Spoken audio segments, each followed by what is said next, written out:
大家好，我是橙子啊。上期视频和大家分享了祈福丙烷灭火系统联动启动现场的气体设备，一共是3个分区，2个分区内的电磁阀分别启动成功，只有这一个分区内的电磁阀，也就是我手中拿着的这个电磁阀没有动作。这期视频主要和大家讲解一下这个电磁阀不动作的原因和维修过程，希望对大家有所帮助。联动请求已经成功，延时已经过后，主机已经发出了联动指令，那么就证明主机定义和相关输出没有问题。由于现场以前施工乱七八糟，它的线路也比较紊乱，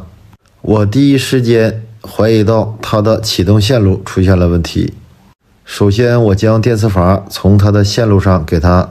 拆除下来，只留有它的线路，然后我通过紧急启停按钮来启动这个分区内的动作指令，看看启动这个线路有没有24伏。气体主机发出启动指令，延时30秒之后开始输出电压。此时我用万用表进行测量，在主机刚输出启动电压的时候有24伏电压，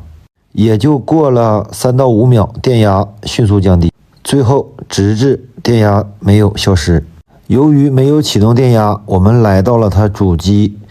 启动端口上。主机现在因为正在动作，我们用万用表进行测量，查看主板上的电压是否输出。通过测量，主板上的电压也没有输出了。此时我们将气体主机进行复位。复位过后，我将去往启动不了电磁阀的这条线路给它摘下来，也就是气体主机的负载，给它空载运行，让气体主机重新发送启动指令。去往现场的这根线摘下来之后，主机重新启动。此时这个端口我用万用表进行测量，输出24伏电压正常。那么此时咱们就排除了主机的主板、主机的输出等相关功能是正常的，只有线路和现场的设备了，我们怀疑是安装到电磁阀上的继电器出现问题导致的。主机那头我把这条启动线重新在主机板上给它压好之后，我单独的将继电器给它连接上，通过万用表测量，它的电压偏低 14.3 伏。继电器的动作指示灯常亮，证明继电器没有问题，只是电压偏低而已。那么是什么原因导致电压偏低或者没有电压呢？我正在仔细观察当中，发现其中正极上有一条线，上面带着这种小东西，应该是这款设备带的附加元件。是不是它导致了电压降低，电磁阀无法正常动作呢？为了查找原因，我将它拆除，就单独的把启动线路连接到电磁阀上。大家请看，什么我都没有带，2根线直接连接到电磁阀上的继电器，然后通过测试，电磁阀动作正常。这样咱们就确定附加元件有问题，导致了电压降低或者没有电压。我再把这个元件接在线上再测量，电压又没有了。就这样反复的排查和测量，最终找到是这个附加元件出现了问题，导致输出电压降低，到电磁阀里面有线圈，直接导致没有电压了，所以电磁阀无法正常动作，继电器当时也没有亮。我仔细的将它这一段给它拆开，发现里面是一个2极管，还有加了一个 4.7K 电阻，里面由于启动击穿烧损，